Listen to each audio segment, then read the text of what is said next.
Good morning, friend. As per our planning, how we are going to study, that way we decide, we plan and work accordingly. देखो पहले हमने chapter number first की बात करेंगे. यहाँ पे unit 6 है. Unit 6 accounting policies.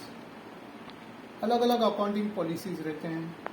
हमें कौन सी पॉलिसीज फिक्स करना है वो हमें डिसाइड करना है.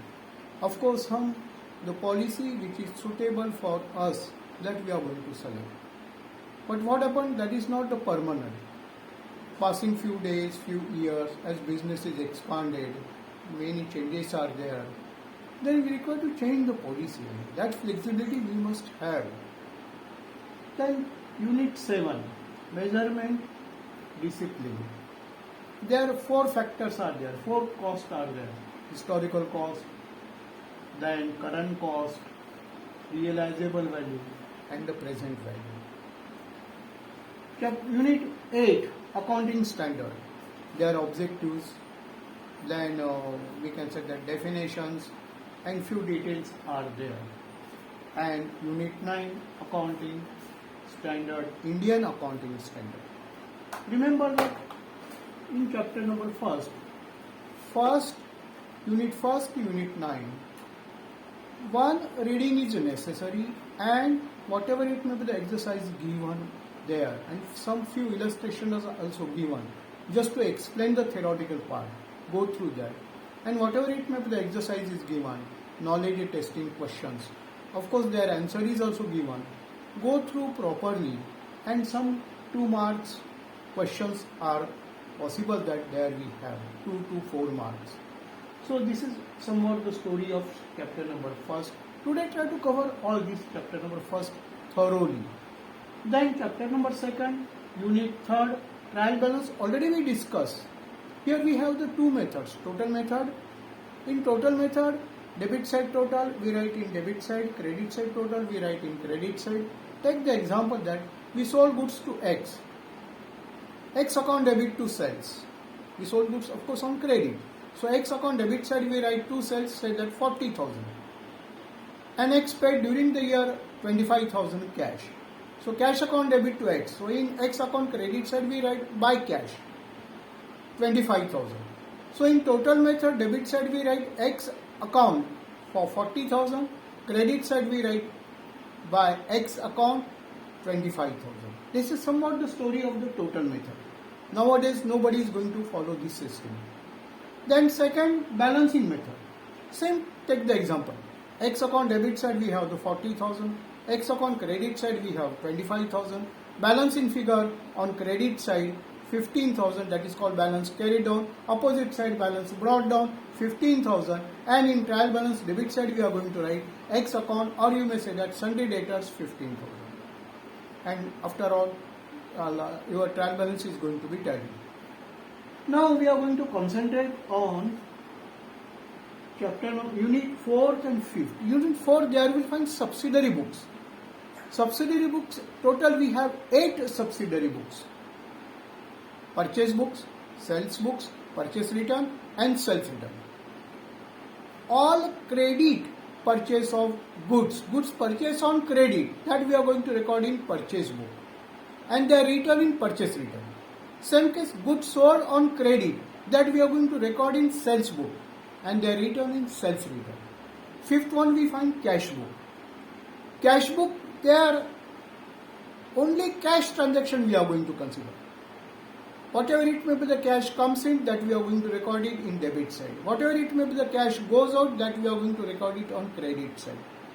But today try to cover the 4th unit thoroughly. Illustrations are given, go through. How the ledger postings are there, go through. Tomorrow you focus on cash book, but little bit I will try to explain. Cash book we find in ledger form. Cash book we find in ledger form. Debit side means receipt side, credit side means payment side. Simple cash book, or you may say that single column cash book, double column cash book. Here cash book, cash as well as discount. 3 column cash book, cash, bank and discount. And then petty cash book, here we find 2 types of petty cash book. Important is 2, analytical and impress. That we are going to, you go through the books. A very simple, you know that. And then we are going to focus on final account.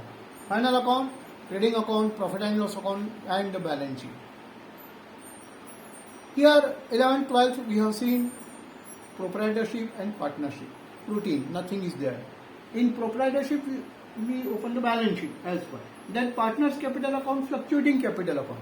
Means just whatever it may be the changes, all changes we are going to record it in partners capital account. For example, capital is given 40,000, X, Y is 50,000. So credit side by balance brought down 40,000, 50,000.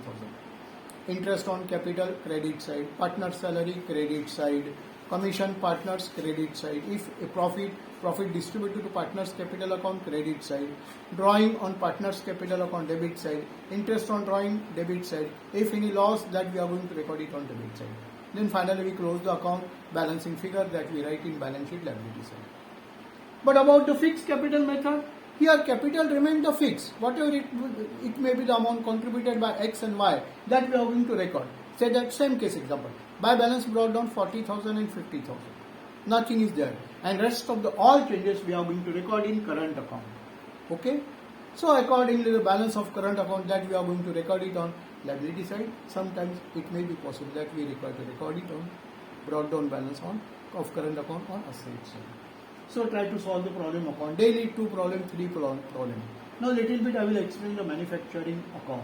Manufacturing account means where whatever it may be the manufacture, if any manufacturing unit is there. So to manufacture, whatever it will be the cost that we are going to consider. For example, raw material opening stock, then raw material purchases, less closing stock of raw material. If suppose any carriage freight for raw material is there, that also we are going to add. Then wages, manufacturing wages we can say that. Then production wages also, that is also called, and some overheads that we are going to record in manufacturing account. So balancing figure, whatever it may be, that we transfer to the trading account. Illustrations are given, that illustrations are more than enough. Now we are going to focus on consignment account. Already we discussed. Today we try to summarize it little bit. Total 8 illustrations are there. Go through that. Here you will find the commission. 2 types of commissions are there. Ordinary commission, then del creditor commission. Del creditor commission given for credit sale. If nothing is given details, ordinary commissions are there and credit sale is there. And if any bad debts are there, that loss consignor is required to bear. And del creditor commission is given, then bad debts is the consignee's loss. Is that clear? Then about the second we find the commission, that is on invoice price and on surplus. Say that 100 rupees is the cost of the product per unit. Invoice price is 120 and consignee sold for 150. So for 140, that is the commission on invoice price, and the surplus 120 and 140, whatever it may be the difference. Again I will try to explain. For 120, whatever it may be the commission, that is called commission on invoice price, and the surplus 150 and 120, difference is 30. Whatever it may be the unit sold, accordingly we multiplied, and whatever it may be the amount surplus, their extra commission is given, whatever it may be the percentage, 20%, 25%, accordingly we calculate and club. Then another important thing is that normal loss and abnormal loss. Normal loss means that loss bound to be there, whatever it may be the scientific system we are going to follow. No doubt, in normal loss, we are going to reduce the unit. We are going to reduce the unit and cost per unit is going to be increased. For example, 1000 liter of oil we send to the consignee. And in between leakage are there. Whatever it may be the scientific system we follow, accuracy is there, but 5% leakage are there. So 1000 liters sent, 5% of 1050. And whatever it may be the cost, that we consider for 950 liters. Remember that. And naturally per unit cost is going to be increased. Normal loss will increase the cost of rest of the units. So 1000, say that cost is 9500 units.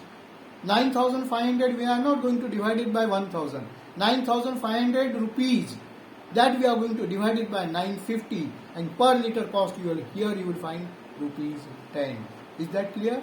And about the abnormal loss, apart from that, if any extra loss is there, means only say that 850 liters oil received by consignee.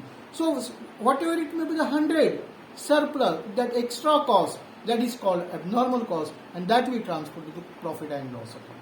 Somewhat the story of normal loss and abnormal loss. About the closing stock, already we discussed in deep. So consignment, rest of the 4 illustration and other things try to cover today. 1 or 2 problems remain due to the shortage of time. We try to solve next day. Thank you very much. Have a nice day.